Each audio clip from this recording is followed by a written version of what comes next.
श्रद्धांजलि देने के लिए एकत्रित हुए हैं।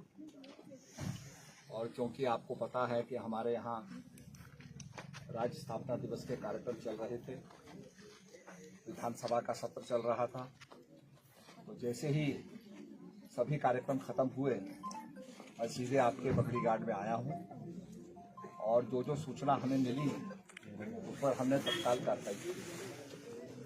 जब हमारी मृतका रानी देवी जी का पार्थिव शरीर पहुंचा तो सबकी ये मांग थी कि भाई आपने आदेश देने हैं कि उसको शूट किया जाए, उसको मारा जाए। तो रातों रात मैंने सुबोध उनियाल जी जो हमारे वन मंत्री हैं उनको फ़ोन किया, उन्होंने आदेश निर्गत किए और फिर डीएफओ ने रात के करीब 2 बजे के करीब ऑर्डर जारी किए इस बाघ को जो मैनीटर हो गया, नरभक्षी हो गया, इसको शूट किया जाए।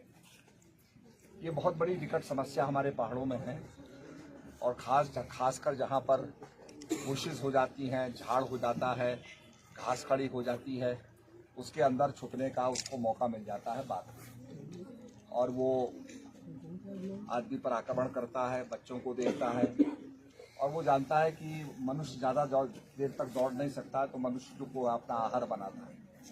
ये कॉन्फ्लिक्ट चल रहा है। मुझे अभी रास्ते में किसी आदमी ने कहा कि सारे जानवर आप मार दीजिए। आपको पता है कि अगर हम सारे जानवरों को मारेंगे तो आपको शेर देखने को नहीं मिलेगा, फिर केवल फोटो में हम शेर देख पाएंगे। तो इसमें हमको एक संतुलित वातावरण से काम करना है और जो नरभक्षी हो जाते हैं उनको मारने के आदेश हो रहे हैं। मुआवजा भी आपको पूरा मिल जाएगा निश्चित रूप में। और यहाँ पर हम भगवान से प्रार्थना कर रहे आए हैं, सभी मिलकर के प्रार्थना कर रहे हैं कि उनकी आत्मा को शांति मिले।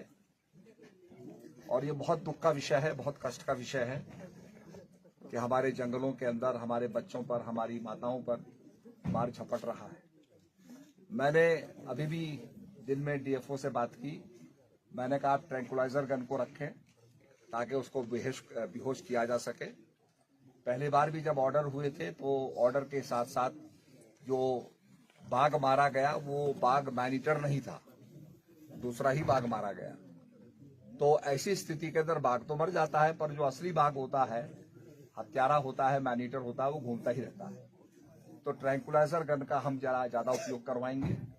अभी अभी हमारे प्रमुख जी ने मुझे बताया कि आपके पंचायतों के अंदर स्कूल चल सकते हैं, उसके लिए भी हम लोग देख के विचार करेंगे क्या संभव है ताकि बच्चों की रक्षा हो सके और हम सभी सुरक्षित रहें। आज सवेरे भी मुख्यमंत्री जी से मैंने कहा कि साहब आप आदेश निर्गत कर दीजिए। मैंने भी अपने एचओडी से कहा है कि जो झाड़ खड़ा रहता है, घास खड़ी रहती है, उसे कटवाया जाए। और ये अभियान मैं पंचायत से भी करवाना चाहूँगा।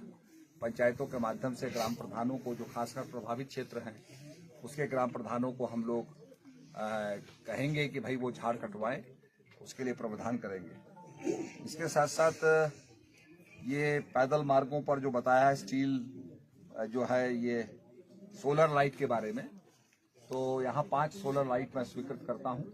तो सोलर लाइट लगेंगी, रोशनी रहेगी, तो बाघ का आक्रमण जो है नहीं हो पाएगा।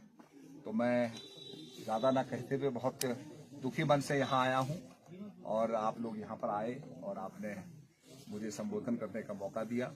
निश्चित रूप में समस्या का हम लोग निदान करेंगे और बाघ का सस्टेन करने का खर्चा बहुत होता है, तो हम ये भी चाहेंगे कि जिन लोगों के पार्क्स बने हुए हैं, जो बाघ को पाल सकते हैं, वो बाघ का खर्चे का वहन करें।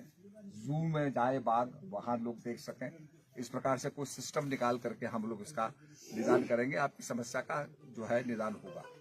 आपने भी मुझे बताया था अभी कुछ बारे में, ट्रैंकुलाइजर गन के बारे में, उसको भी हम विचार करेंगे और प्राथमिकता से बैठ करके इस पर चिंतन करेंगे। इन्हीं शब्दों के साथ मैं आपको बहुत बहुत धन्यवाद देता हूँ। और जो 2 मिनट